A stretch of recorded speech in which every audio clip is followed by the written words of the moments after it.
Welcome to episode 7 of Am I the Arsehole, but in a Christian perspective. So we got 3 stories today, as you guys know.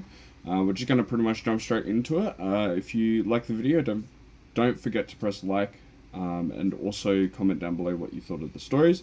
I'm going to stop reading the comments of these stories as well, because it's too, like, I'll say whether or not other people think, the arsehole or not. But I'm not going to read the comments because it just takes too long otherwise. And I know you guys, because of TikTok and YouTube Shorts and that, would have a shorter attention span. That's actually, facts. So I don't know whether scientific or not. But anyway, let's jump straight into it. So, am I the asshole for refusing to lend my friend rent money after she blew her savings on a luxury vacation? So we're starting off pretty wild by the sounds of it. So I have a friend who just got back from a fancy vacation. Think 5-star hotels, designer shopping, and gourmet restaurants. She was posting about it non-stop. A week later, she suddenly texts me freaking out that she can't afford rent and asked to borrow $500. I told her no, because honestly, I think it's her own fault. If you can afford luxury, you should be able to afford basic necessities, right? She got mad, called me a bad friend, and now she's ignoring me. Some of our mutual friends even said I was being cold and that not everyone has the same financial mindset. I feel like I was just holding her accountable, but now I'm wondering, am I the asshole?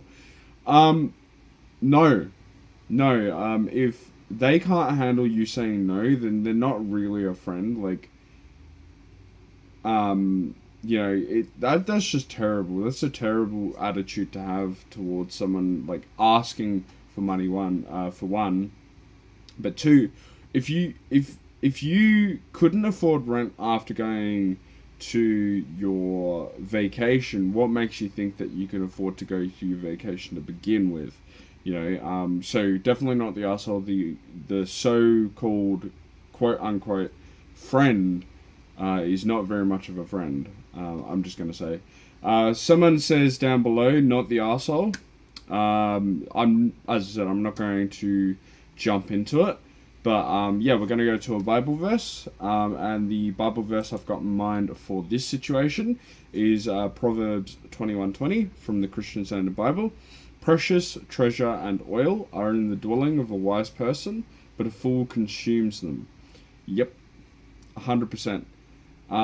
So we're going to jump straight into the second story. This was a pretty short story. I didn't realize how long the story actually was until I read it just then. But we're going to jump into the second story. This one's a bit longer. So, am I the asshole for reading during my lunch break and then getting a bit snarky with a colleague? This one actually caught my attention. As I've said before, I only read the titles. So, I don't read the stories. So I don't know what the story is actually like. So at the school where I work, as well as the main library, we have a mini library in each classroom. That's pretty cool. During my lunch breaks, I like to sit in my classroom and read a book from my classroom's mini library for about 10 or 15 minutes, as it helps me relax ahead of the afternoon. Today, one of my colleagues, not a superior, saw me doing this and accused me of stealing, as the books are for students, not us staff. She said that if I do it again, she'll report me. I don't remove the books from the classroom, and I put it back after my short reading time. I don't try to discourage kids from borrowing books, even if it's the one I'm currently reading. I can continue it when the kid brings it back. The students aren't allowed in that part of the building over lunch, so they don't even know I do this, so would have no reason to feel discouraged from borrowing books. Several colleagues, including members of, I don't know what SLT stands for, but anyway, have come into my classroom to ask me something while I've been reading, and no one has had a problem with it before. I explained all this to my colleague, but she said there's no excuse for stealing from work.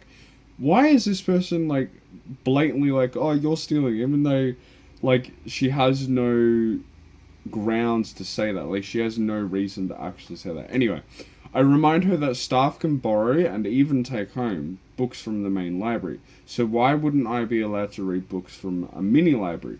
And I asked if there was a rule against it. She said, you shouldn't have been shouldn't have to be told that stealing is wrong, and asked whether if she caught me swiping a school laptop, I'd expect her to turn a blind eye. I laughed at this, I couldn't help it, and asked if she was seriously comparing me reading a book with stealing a laptop. She said stealing is stealing. I told her to report me if she wants, and I'll give everyone a good laugh. She got angry and told me that stealing is no joke, that my attitude is disgusting, and reiterated that if she finds out I've done this again, she will report me before walking off. Feel free to disagree, but I still don't think reading one of the school's books over my lunch break is stealing, but I feel a bit bad for being rude to my colleague. Am I the asshole? I'm just going to say you're not the asshole. You weren't even being rude. You were just stating facts. This person is just blind to see, like, that. Like, how is reading stealing? How is sitting there on your lunch break, using your own free will, using your own free time to read, stealing? You're not taking the book. And I'm sure that this person would go and ask to take the book home or whatever. Like, how how is this person stealing? So definitely not the asshole. The colleague is. They should really butt out of your business. But yeah, definitely not the asshole. Other people also agree in the comments below on not being the asshole. So we're going to jump to a scripture, to Proverbs 26:4. Don't answer a fool according to his foolishness, or you'll be like him yourself. So essentially what I said, just, she needs to butt out, like, don't even answer that person. She needs to butt out of your business.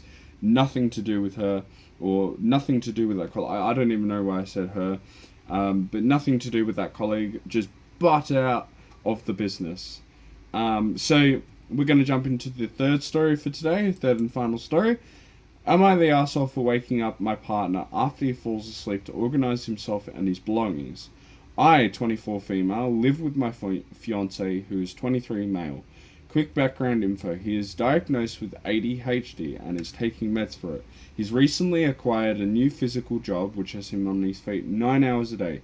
I personally have just finished studying and am looking for a job. Something that really bothers me is that he can never get into a routine and then gets mad about the consequences of that. His current routine is that he gets home from work, sits down and scrolls on his phone. He will help with dinner and then he's back to video gaming or on his phone. Then he will have a late night snack and just pass out on the bed. He doesn't charge his phone, get changed out of his work clothes, brush his teeth, wash his dishes, or anything. He simply passes out and then the next day is upset when his phone is flat, clothes are smelly, and he's tired. Lately I've been waking him up just after he passes out to tell him to get up, get changed, charge his phone and set his alarms. Is this a dick move? It's so frustrating to have to hear him complain about these things that he's only doing to himself. I spent months putting his phone on charge for him, washing his dishes and his clothes, and I'm almost about to leave because I feel like a mother picking up after her own child. So how I've been putting it on him, and he's only getting more mad at me. So am I the asshole? He works and I don't, so there's a feeling that maybe I should just be grateful. Thanks, Reddit. I'm gonna say, this one's a bit more difficult to decipher whether being, who the asshole in this situation is. I'm gonna say both you aren't the asshole. He, because he's working a physical job, I understand the tiredness and stuff like that, but he should also still pick up after himself. And you're right, you shouldn't be, the mother of him. He should still be able to do things. But don't leave him because of that. Talk to him about it. Say, hey, I would like you to put a little bit more effort into, the amount you're doing now, more than what you're doing now. I understand the ADHD, effects of ADHD, but it's still no excuse. Like, you'd think that he would put his phone on charge, as soon as he gets home, or instead of just I understand it's work, but should also you should I should say you should also talk to him and say, hey, put your phone on charge, do these specific things before you sit down, because you're not going to be able to get up once you have sat down, which is part of having ADHD. And if you're on medication, that makes it even worse because you'll be tired by the end of the day. But people have also said not the asshole. So I don't think both of you are the arsehole. Neither one are the assholes. It's just, difficult to live with someone who has ADHD. So moving on to the Bible verse for this story. Galatians 6:5. For each person will have to carry his own load. So no matter what that person mental stability is, they should still be able to do things.